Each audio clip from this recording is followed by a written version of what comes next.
Welcome to the J Squared Horror Podcast, where two lifelong horror fans talk all things horror.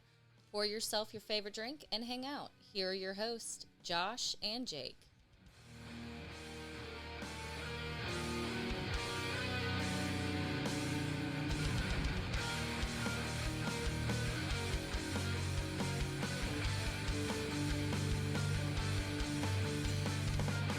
Hey guys, welcome to the J Squared Horror Podcast. I'm Josh. And I'm Jake. And on today's exciting episode, Jake, what movie are we going to be talking about? We are discussing 2024's Trap, directed by M. Night Shyamalan. M. Night Shyamalan, some people might consider him a horror directing icon. Some people may not. You'll find out how we feel about that during this fine episode. I'm excited to get into this. This was a last minute add-on to, I saw it was on Max yeah. And I was like, I'm going to watch it. And Jake was like, I'm going to watch it. We should cover it? Sure. I'm excited to get into this. But as always, before we get into our episodes, what would we like to let anyone new or to any of our fans who haven't done yet know, Jake? Please like and subscribe on YouTube. Pretty, please. We've gotten some love this week. It feels great, but keep growing that number. Please. We're also available on Spotify. We are. As well as Apple. We are.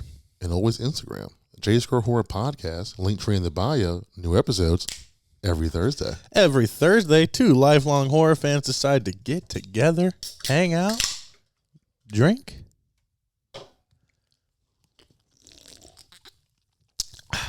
and chat about different horror movies, different horror themes, or we like to have guest appearances on our podcast. We do. We would like to be one of the more conversation-based horror podcasts out there. We don't like just talking about movie like information or anything like that. We like drinking and talking and chatting about all things horror. So if that intrigues you at all and you want to be a part of the J Squared Horror Podcast, you can always go to www.jsquaredhorrorpodcast.com. There you can find links to either be on the episode live and in person, request an episode idea, or if you want to have trivia, horror trivia, at your place of business, you can let us know there. We'll give you pricing and details for that. Now, before we get into this episode, what I'd also like to do this week, because we had a lot of fan interactions this week, which we love. Sometimes we don't get them, so we can't do this, but we have a comment we are going to reply to and a shout out of one of our newest subscribers. All right. So at first, we'll start off with answering a comment, or at least replying to a comment of some capacity, if we can. CC Noodle, a day ago, said, correct me if I'm wrong, but I'm pretty sure, this is because we covered Terrifier 3 last week, so anybody that doesn't know, that's why this comment is here. Correct me if I'm wrong, but I'm pretty sure Art is not possessed. He was revived by a demon in 1, and in 2, the demon manifested as the little pale girl. In 3, the demon possesses Vicky. Art is just Art. I feel like CC Noodle is more correct than we were. But then again, it's Art the Clown, so it's like, who's to say? Yeah. We have no confirmation on any of that. Everything that has been talked about with Art the Clown is all hearsay. Nothing has been confirmed. Okay. But I do like your interpretation of it, so I wanted to give you a shout out, CC Noodle. Jake, how'd you feel about the comment? Do you agree, disagree? Do you feel like we were way off? I wasn't really sure. Yeah. So if this is what he says, then hey. I mean, I'm here, hand up accountability that I said what I said. Yeah, I'm not too sure about the lure of. Yeah, nobody really knows about the, it's all a bunch of what you interpreted it as, and I respected that answer, or that comment, so I wanted to shout it out. Jake, do you want to give the shout out, or do you want me to? Yeah. All right, so that's the next one right above it. All right, so we'll give a shout out to our newest subscriber. There we go. At Rich White Man 2755. His comment says, I enjoyed this. Good stuff. That's right. That's it. Yeah, he said, I enjoyed this good stuff. New subscriber. He typed that out. Really? I couldn't tell. Yeah, he wanted us to know that not only did he enjoy it, not only did he like the episode, he commented and subscribed. Huh. So, well, thank you. Huge shout out to you. It looks like different font to me. So Yeah. I had no idea. Yeah. He just puts spacing. But Rich Whiteman 2755, thank you for becoming a part of the J Squared Horror Podcast. Like I commented on YouTube. Weird way to type though. A lot of spaces. Hey man, he's getting his points across. Okay. If you ever have a movie idea or anything you want us to do, shout us out and let us know. So, Trap from 2024 is an interesting addition to the M. Night Shyamalan movie franchise. It is. So when the trailer first came out for this movie, I couldn't wait to go see it. I'm a big M. Night fan. I'm also pissed we didn't go see it in theater. Yeah. Just because it would, this isn't a movie like you have to see in theater. Yeah, by any it's stretch of the really not. imagination. The fact that we saved $30 ain't too bad. Plus, I heard it did better on streaming anyway. Yeah, I would imagine so. I wouldn't imagine much people going out of their way to see that. And I think it was during a good run of other stuff too. It was. Yeah.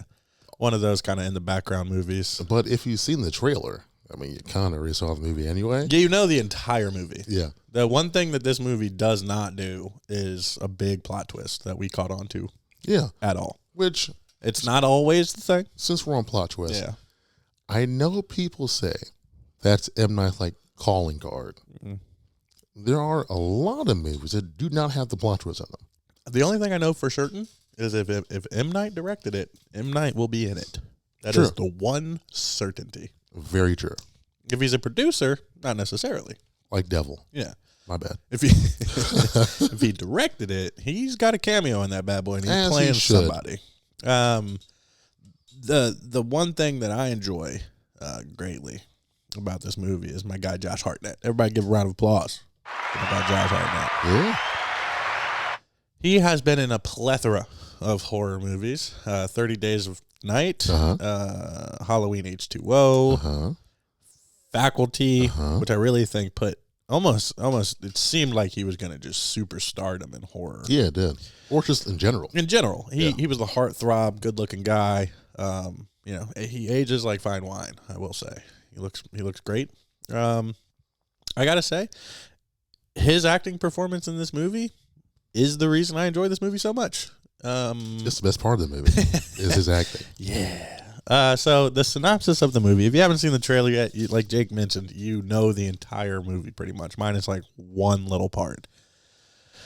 He is a dad taking his daughter to a pop icons concert. And with today's world, most dads would understand this. You got Billie Eilish, you got Taylor Swift, you got Sabrina Carpenter, you got Olivia Rodrigo, you got so many huge. I mean, these girls are selling out massive venues and stadiums, and dads are having to spend thousands and thousands of dollars to get their kids to see this. I feel like, and one of the reasons I was so excited to talk about this movie is because you are my best friend. And I know that you have a daughter around the age that wants to go see certain concerts. So how much did this movie appeal to you for that alone? So that was a big part of it for me. Because I know you enjoy you're a big concert goer yourself. Absolutely. So just the thought of, being up to no good. Yeah. And being at a concert, your daughter's there. Yeah. I thought, how would I navigate through that knowing they're there to capture me? Yeah, absolutely. And she has no idea. I think I probably do it the same way. Yeah. Not to sound super crazy here, but I do feel like that is you. Yeah. In that movie. Dude, and what's crazy is the only thing is you're not as big of a talker. Yeah. That's the only thing. When I was watching it, I was thinking about it because there are movies like this resonate with me because the whole, most people who meet me, I'm just a super nice guy. Absolutely. And the things you can get away with. Absolutely. Being a super nice guy, or at least appearing that way. Yeah. Is endless. Just to clarify, Jake is not a serial killer that I'm aware of. I'm not. But there are things that me and Jake kind of, and the two of us together this movie would be even more hysterical. Yeah. If he had his best friend there. True. But there's a certain way you can say things. Yes. And you can. It's the merch scene. Yeah. That that reminded me of interactions that we have at things so much, where it's like we just kind of we're not assholes, we're not mean, we're very caring and very just like, okay. And like the fact that he's like, come back by for the shirt later, I'll make sure you get one. Like that's shit that like legitimately has happened to Jake. Yeah. And like will continue to happen to Jake. Yeah. In Kentucky, for instance, we were barely knew each other. We go to this gas station to get some snacks. I'm there. I exist. I'm from the same area. We are of a similar build. Obviously different races. Yeah.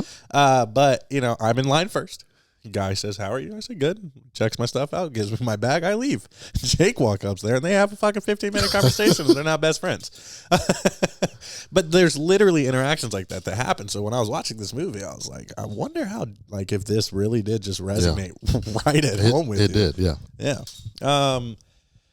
There are some parts where one of the things that confused me the most is he's figuring out throughout this process that it is a trap, and obviously the merch seller, the guy working the event, confirmed that the reason all these cops are here is because there's a killer named the Butcher who they know is going to be there, and they're trying to capture him. So anybody that matches what they think that he looks like, an age, a race, a size, a build, obviously a dad, they're going to pull to the side, question, and try to figure out who they are. So what I didn't understand was, like, he is very smart. Yes. And there's a scene that we'll talk about with that in a second. But what I didn't get were the interactions with his daughter where she was catching on that he was being weird. And I figure at being as smart as you are, you'd be able to hide that from your daughter a lot better. So what do you feel about that? Did that at all red flag for you? So, yeah. So at first, do you think it was intentional? So at first, I thought it was weird. Like, this makes no sense. Yeah. But then I thought he's almost like panic mode. So everything he's saying to her is just to get them. First, it's just get him away. Yeah, yeah. And then as he realizes they're going to catch him eventually. Oh, yeah.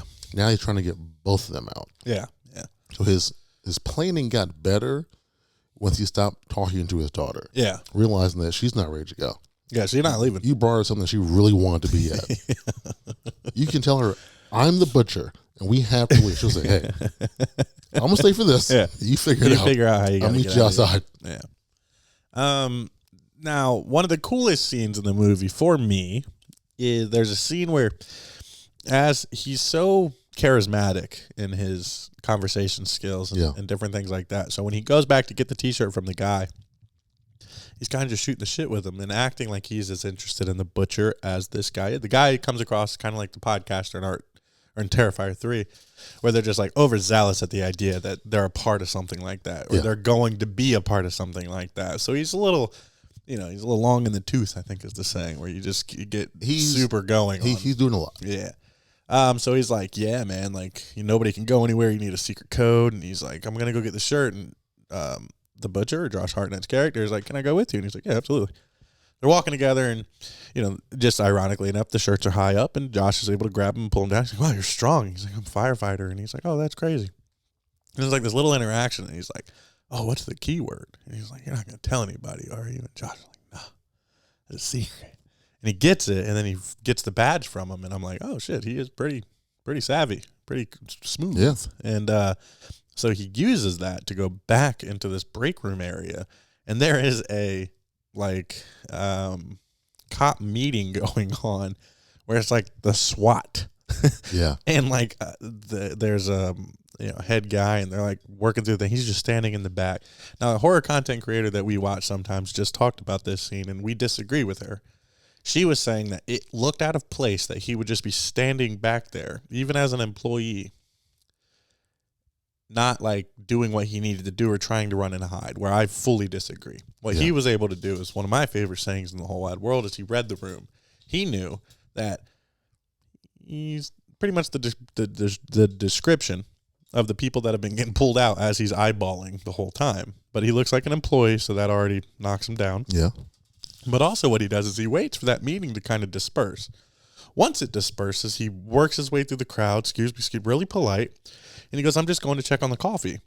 And instead of freaking out when a cop comes up to him and is asking him for creamer, he suavely goes, I'll get you my secret stash, and slides him some sugar that he just knew would be under the counter. He did the most common sense thing. First he said, oh, I told so-and-so to grab refill it. Yeah. So he's like, I'm going to, here it is. And it's funny because in my line of work that I do currently, it's a realistic situation. Yeah. But the thing is like he handled that well. He listens around, but he doesn't stick around for too long to stick out, which is huge. Yeah. Huge. Because he definitely, as the movie goes on, you start to realize is matching the description perfectly because he is the fucking butcher. Nobody disagrees with that. We see him check his phone where he has a person tied up in a basement. Shows it in the trailer. There's no secrets about who he is and what's going on in this movie.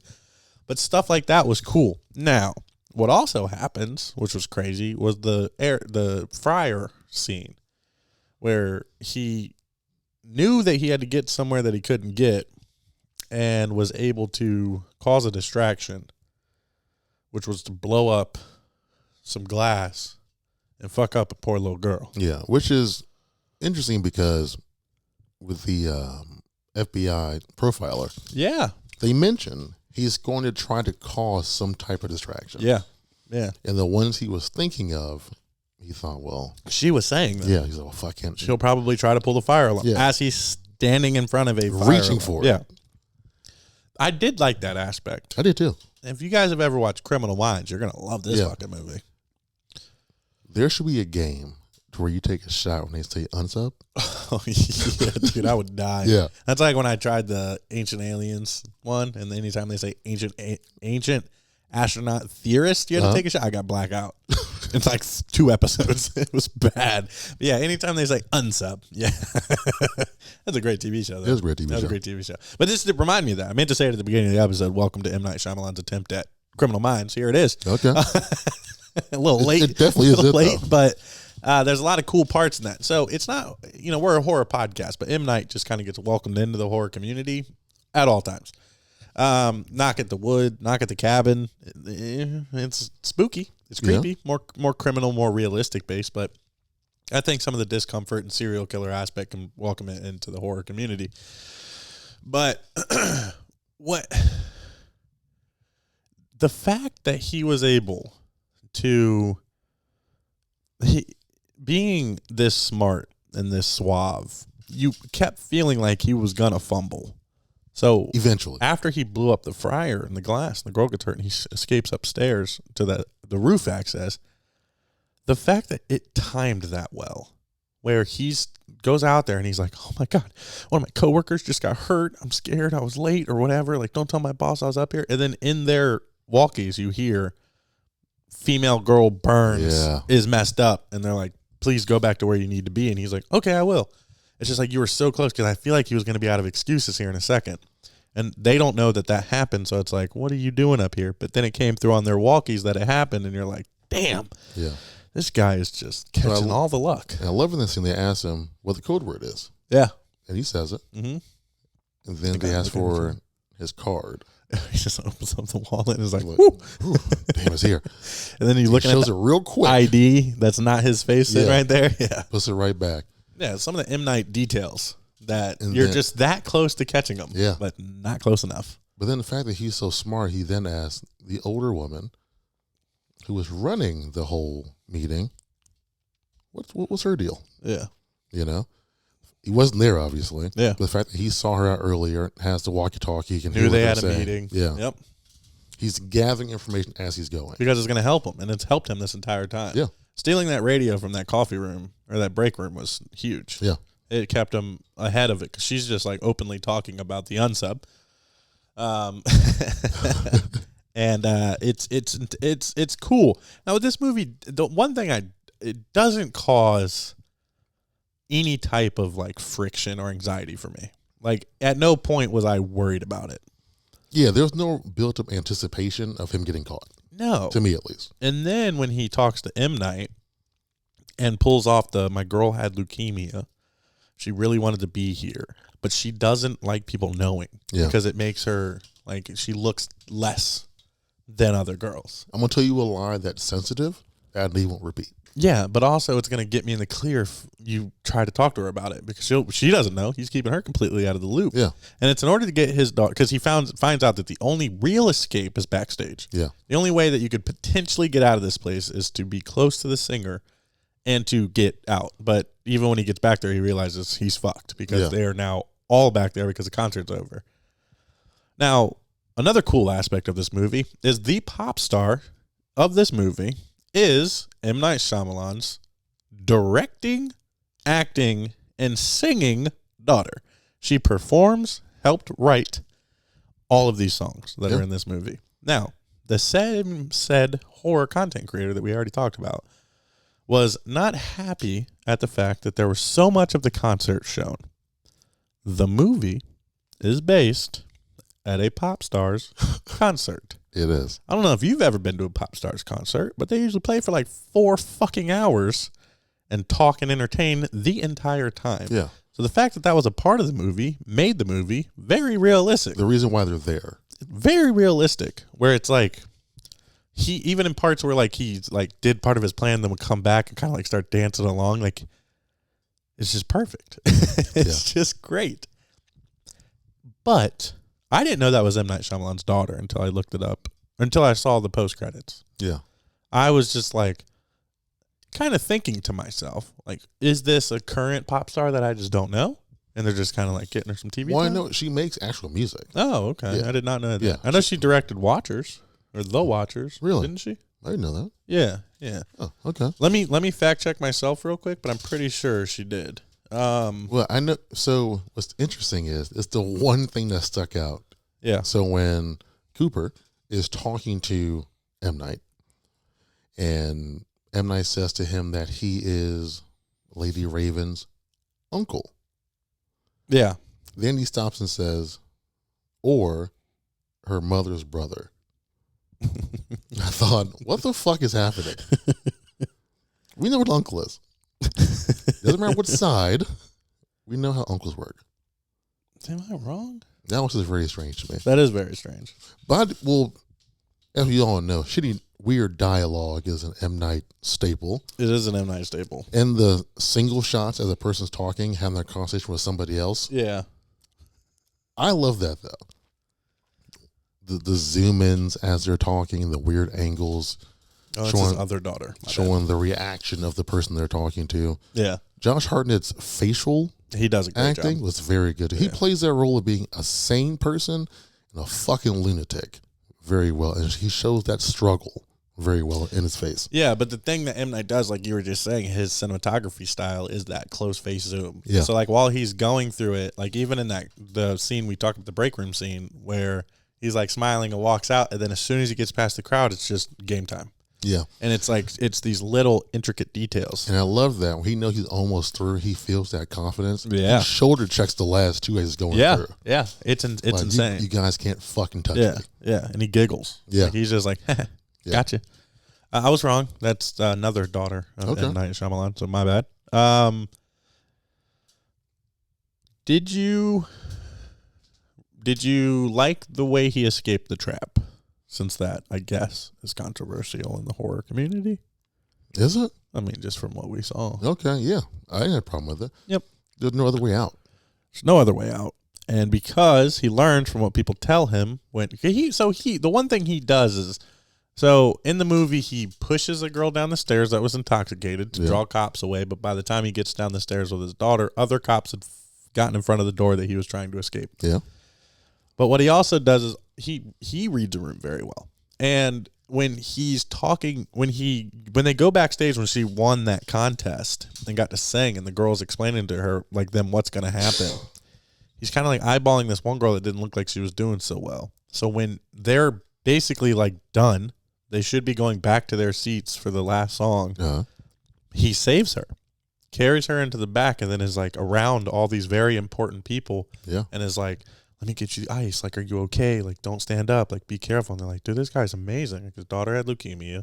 He just got her the moment of her life and is now helping this other girl.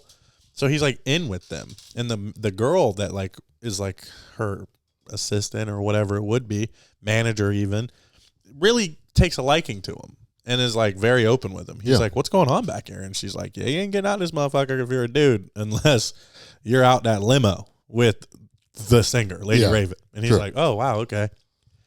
And then right down the hall, they're having a conversation about him and how they haven't caught him yet. And Lady Raven goes in there, and she's like kind of asking if there's anything else she can do.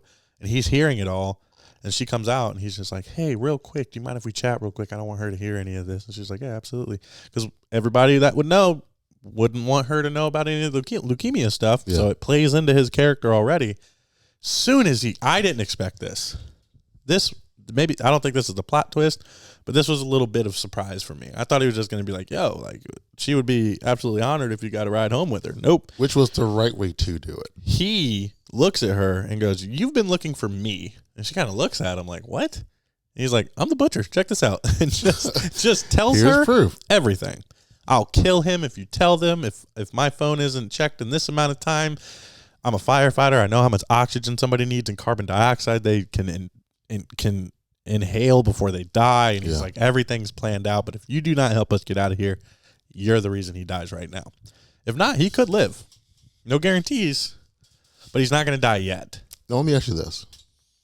You're Lady Raven. You're in that same situation. What do you do? I let that guy die. Yeah, there's nothing. Let that guy die. He ain't my friend. Yeah. I'm going right out of that hallway. I got the butcher. Yeah, dude, I'm gonna fucking there turn you in. There are so many police he cannot escape that situation. He couldn't kill her that fast. He couldn't kill her. The other guy's gonna die. True. Whatever. That doesn't fall on me. Yeah. But he also says either you help me escape, or he dies. Yeah. No, I die. No, never said that. He knows he can't kill her, so I'm not in danger. No. Do what you do, sir. Yeah. Sorry. Yeah, buddy. Now you can, that I do not know. You can just back out. I got to change and go home. I'm gonna head out, but like I just stopped a serial killer, so like I'm now gonna be the biggest pop star in the world. Because I caught the butcher single-handedly. True. I mean, he told on himself to me. Kind of. But I did the work. Yeah. So. I was willing to make the sacrifice that needed to happen to catch him. And then, they hop in a limousine. The whole time you're like, the cops are going to stop him. The cops are going to stop him. The cops are going to stop him. The movie's not over yet. I saw the runtime. We got some time left. The house stuff is fine. Because you realize that like he has hid this very well from his entire family. And Lady Raven the whole time is just trying to get the edge. And the way she does it is actually a trick that I tried to pull on Halloween one year. Okay. So one year I was dressed as Michael Myers. Jake was Jason. We're out at this bar called Calypso. And there was a very attractive Michael Myers in there. Oh, yeah, I remember that. Okay, yeah. So I asked my sister to take a picture of me and the hot Michael Myers. And I try to give her my phone to take the pictures because once the pictures are on my phone, I go, hey, what's your number? So I can send you these pictures. Yeah. Boom. And they're like swimwear, baby. My sister doesn't read a fucking room at all. So she takes out her phone before I could even attempt it and goes, I'll take it. And I was like, fuck now. So Lady Raven sings an entire song with the piano and everybody's loving it. I mean, imagine having Taylor Swift in your fucking living room with an acoustic guitar singing you a song. It's going to be magical. Butcher or Cooper? Cooper. That's what you keep calling him. Cooper. Yeah. That's his name. Is just antsy. He's finally uncomfortable throughout this entire movie. He's not in control anymore. And she goes, would you like to take a picture with me? We can use your dad's phone. Snatches it from him. Quick. And then takes the picture and runs into the bathroom. And all kind of hell breaks loose here. It all unravels there. Quickly. She goes on her Instagram live and talks to her millions of fans because she gets on the his phone to talk to the prisoner somehow, which is very weird. No, he said that he could talk to him. Yeah, so he mentioned it earlier in the movie. So when she has the phone, she just hits a button and it pops up. Yeah. When he has to put in a code in. Yeah. So she needed no code. Little hole there. It's minor detail. I understand that, but I would at least want to see her kind of like try to figure it out. Maybe guess like birthdays or some shit, something like that. We ain't got time for that. So she lets him know, like, what did you see? What did you see anything? And he's like, I saw a broken lion statue and a blue door. So she asks all of her millions of followers, if anybody has a neighborhood that has the matching description, and the police can go there. I mean, she's got millions of followers. She's the equivalent of a Selena Gomez or a Taylor Swift or, Sabrina Carpenter. They have millions, and those girls will pop on as soon as that live little thing pops up. Yeah. So that's a very believable thing. You have that many people, and it had to have been close. So in that area, those people just went to her concert are going to look at that story. Sure. Or that live. And they find, they figure it out. But he's still trying to get in there. Now, what I thought was he just killed his entire family. I thought so. Yeah, I thought he was just like... Because it went dead silent. And then she's like, hey, I'm in control. You're fucked. Pretty much, yeah. Police are on their way. Good luck. Yeah, because she was smart enough to text her limo driver. Yeah. Call the police. Yeah. And then he's like, you think... Come with me. We're going to hop in his car. You guys got my car right, but you don't know my wife's car. And I was like, that's pretty funny. Opens up the garage door. His family's passing by. They're kind of like, hold on. And he's like, he's so methodical. He realizes how they escaped and what he forgot about. He was like, I locked them in her bedroom that has a tree on the backside that they can climb down. And I was like, whoa. Yeah. He thinks of everything. He's just... he tries to be as many steps ahead as possible. What's crazy is he is aware of the minor mistakes that he makes. And he talks about it. But doesn't think he's around people who will figure that out. Yeah. And he's OCD, so that's a thing in this too. Yeah. He likes things a very particular way.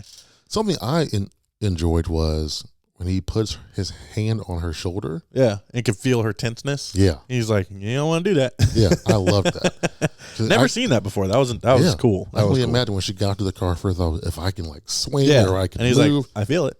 I feel it. You shouldn't do that. Also, right before that, he's like, you're relaxed right now. That's good. Yeah. He's a weird dude. Very weird guy. Very strange guy. Yeah, absolutely. But I can see why he's so likable, though. And I can also see why he was as successful for as long as he was. Yeah. I mean, easy. Yeah. Yeah. He's a firefighter. Yeah. Now, some of this shit that unfolds from here on out is kind of crazy because so they arrest him. The family sees it. She's like, cool. And he picks up a bike that's knocked over, and the cops just kind of let this happen because they know he's OCD or whatever. But he breaks off one of the spokes. Quick. Yeah, I mean, it just looked like he picked up the bike and set it down. Now, one thing, he is very good at what he does. So he's in the paddy wagon. He's in the back of the big cop van thing. It's like a SWAT team armored truck. And he's just sitting back there, and it zooms in on the bike tire, missing the spoke. And he smiles, like his little smile. Down his sleeve, he gets it, and he gets out of there. I think that's what must have happened. I think.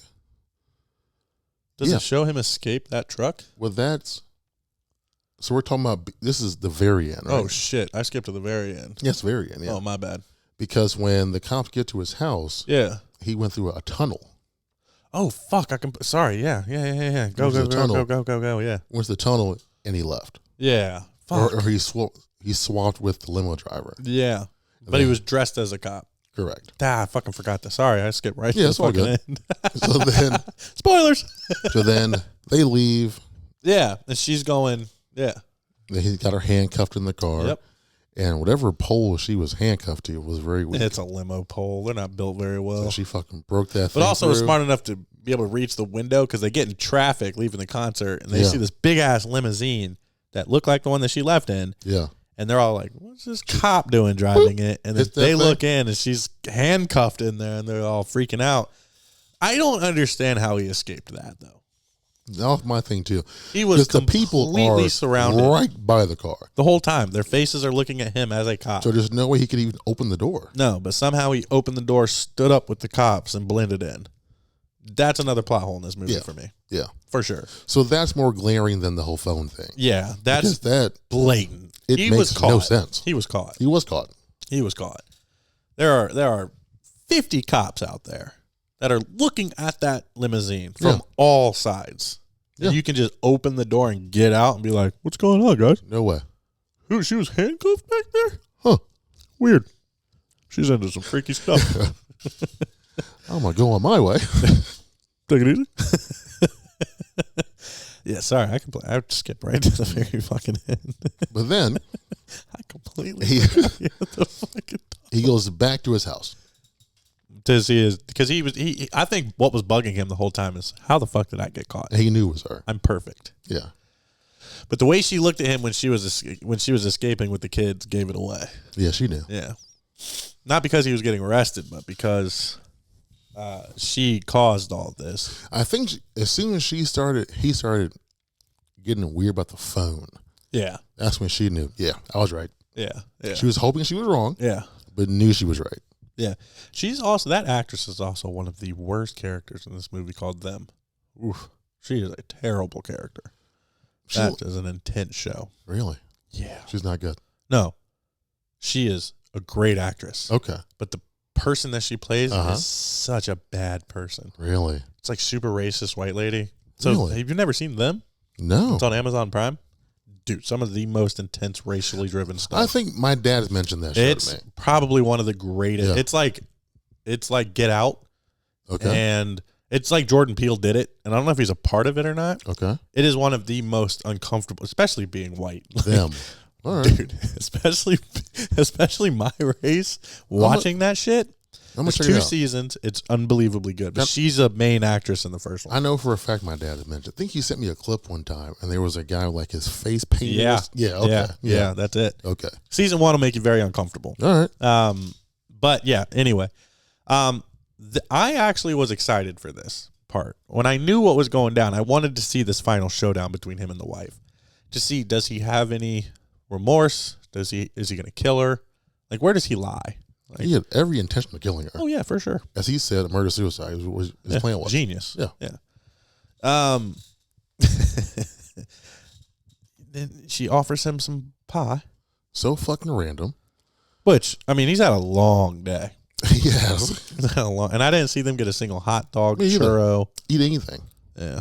He tried to get some, what was it? When he was looking around, he kept taking her to the other areas. He was like, I saw some kind of food item. Yeah. Yeah. He's shirtless. Ladies enjoy. But it shows his size. Like he's very strong. He's a very in shape firefighter. Which explains why he can lift the box so Absolutely. easily. Absolutely. And what happens after this. Yeah. So he absolutely is going to eat the pie. Devours it. And then looks down, sees some powdery substance. And he's like, did you get this out of my bag? She's like, yeah. I wanted you to feel how they felt or some shit like that. And then he's like walking. I don't know, whatever. Oh, he starts to see his mom. That's what it was. That's the one thing about this movie our lead did not like. She mentioned it during like the unsub talk, I think. Yeah, who gives a fuck though? There's always a reason that they're doing this, though. I mean, And, like Jason Voorhees, yeah. sometimes the mom's got to come into the show. But sometimes with Michael, you have no reason, which I like better. Exactly. He just does it like just to do it. Just to do it. For all We we went know. on that weird sister thing for a little bit there, Yeah, the didn't one we? timeline, but Yeah. we don't have to talk about it. Yeah. So he's in a trance. Well, the thing is, the only reason I give it a pass is because I feel like he was in and out of dream states fighting that drug. So I feel like he's strong enough as a person to not fall asleep, but he was still delirious from it. So when he heard her voice and the emotional trigger of her knowing what to say, being a criminal minds person, like they know how to manipulate them Yeah. to their advantage. So she knew that obviously this stemmed from something that happened when he was younger, became who he is, the monster. Usually it's a mom. Be better moms. Don't create serial killers. I feel like that's the only reason I give it a pass is because he wasn't fully himself. He was fighting that drug so hard. And being that he's that strong, he was able to not pass out, but it still fucked with his brain a little bit. I think that or she didn't put enough in there. Well, there's a shit ton of debris on that plate. He just, damn, Like you son of a bitch. that's my sleep drug.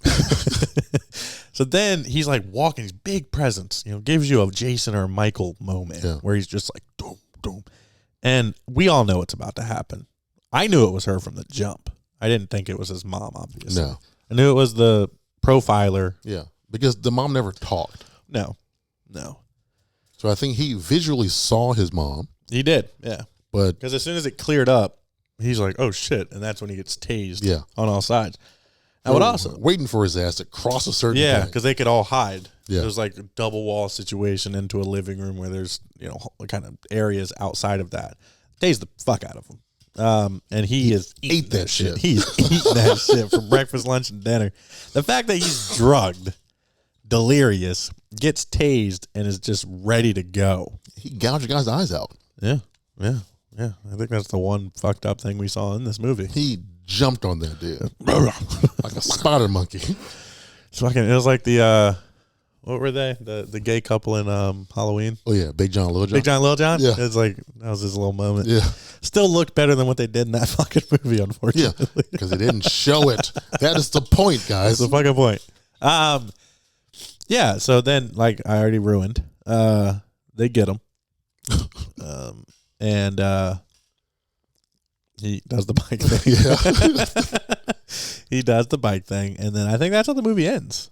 It is. But also, before that, you did see that the guy at the house that he was supposed to kill, he survived. He did. And she got her moment of being a hero. Yeah. Hugged the girl that found the house. That was her fan. So my one question is there a part 2 coming? I hope not. He did escape. He got out the handcuffs and he threw him off and just... I'm going to fuck these drivers up. Yeah. Just smush them some more eyeballs. That's for sure. 100%. Yeah. One of the other details I really liked real quickly is when he's explaining how he was able to pull this off. He's a firefighter. So the houses that he would kill people in were all not up to fire code. Uh-huh. And he used that as his places because they were all vacant. And I thought that was genius. It is. I thought that was so cool. I've never heard that before. If it was on an episode of Criminal Minds, I'd believe it. M. Night did a good job writing that. Yeah. Hey, Criminal Minds, bring M. Night on and get some Matthew Gray Goobler.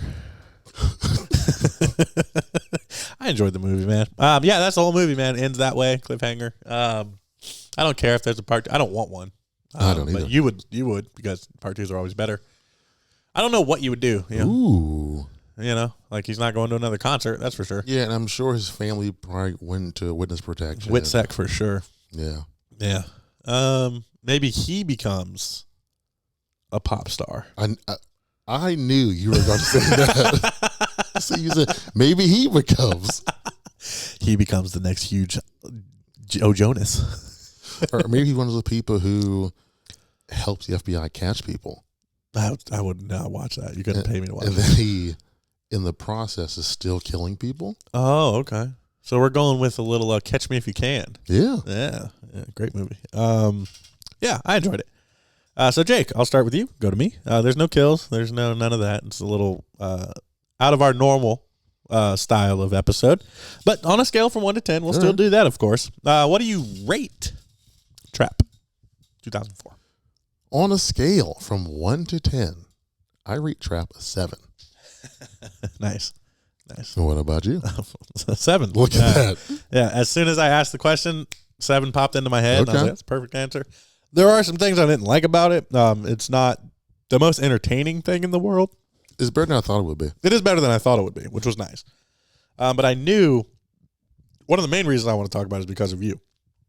And to see how it would have been for you in that exact same situation if you were said serial killer. Next week, we're going to do a little fun one for us. I saw a clip of this earlier, and I was like, fuck, I'm going to ask Jake if he wants to do it. And he does. Next week, we're going to be covering Freaky, starring Vince Vaughn. It is a horror comedy, a little Freaky Friday, a little, what's that one with Rob Schneider? Rob Schneider? Yeah, where he's a girl, but he's a boy. Don't know. Yeah. Anyways, it's like that. It's like a little floppy, flippy, floopy. I'm excited. Looks fun. I haven't seen it in a while. The one clip I saw earlier had me cracking up. And there's a point that I really want to make next week that I cannot wait to talk about. It's about Vince Vaughn. I'm excited. I love Vince Vaughn. I love Vince Vaughn too. Vince Vaughn is one of the greatest comedic actors and just actors in general. A lot of the things he's been in, I love dearly. But there is a little thing that I can't wait to mention next week. The hot chick. There you go. Very much the hot chick. It's actually a horror version of the hot chick. I'm excited to talk about that. Then the following week, we have something really cool cooking. We're very excited about the next 2 episodes that are coming. Obviously, you'll have to wait till next week to hear it officially, but just know that we're working on something that's I think going to be a lot of fun for a lot of our fans. And hopefully you guys will participate and have a good time as well. So 2 exciting episodes coming up for the podcast. Anything that we missed that you wanted to mention about the movie? Anything like that? I will say it's not one of M. Night's best. It is not. But it's also not his worst. Not his worst. His worst is The Village. Hands down. And it's all because of Scary Movie 2 or 3. When they get the boogity hands. That's the whole movie to me. It had such potential. It's just a brainwashed girl in a village of weird white people. Yeah. M. Night, huge shout out to you, dog. If you listen to our podcast, comment down below. Is your name Midnight? Jake is dying to know. It's not. And that obsesses me. It really drives Jake crazy. It does. M. Night, Midnight. You direct horror movies? It's perfect. Thrillers, whatever. Yeah. Controversial movies. It would be perfect. Would be. If the M stood for mid. Yeah. But whose first name would be Mid? Whose middle name is Night? Not his. He made it up too. Yeah, so very true. Just make up Mid. Very true. Although there is an actress who was in, I think it's Nightmare on Elm Street, either 3 or 4. Mm-hmm. Her name was Tuesday Night. Which is a great name. Shout out to you, Tuesday. We love Tuesday nights. We do love Tuesday nights. Yeah, this was a fun time. Next 2 episodes are going to be super exciting. As always, I would love to get a humongous shout out to our main supporters. Been our day one since day one. Jeff Balance, who does our design work. Anything you see between us on YouTube, anything you see in our social media icons, any of the merch that we release is all done by Mr. Jeff Balance. We do have some prints available. If you want them, let us know. All done by Jeff Balance and our designs in our brain that we come up with. A humongous shout out to Lucky Riggs. He does our intro and our outro music, fits the podcast greatly. Huge shout out to all of our new fans, our long-term fans, and the fans that have been around for a little bit. We love you guys. Keep talking, keep emailing, keep commenting, share to your friends, get that subscribe number through the roof. We're not quite at 300 yet, so we would really like to hit 300 before the next episode. We're almost there. Come on, guys. The goal is 1,000 right now, man. We watch Bob Does Sports, and they're 1,000. Their moon is millions, and being at 1,000 would be great. Keep sharing, keep supporting. We love it regardless. We love seeing your names. We love seeing the numbers grow. We love seeing comments. That's what this whole podcast is about. So keep sharing us, keep chatting. If there's anything you want us to cover, you know what to do. Yeah. Anything else you want to add before we sign off for the week, bud?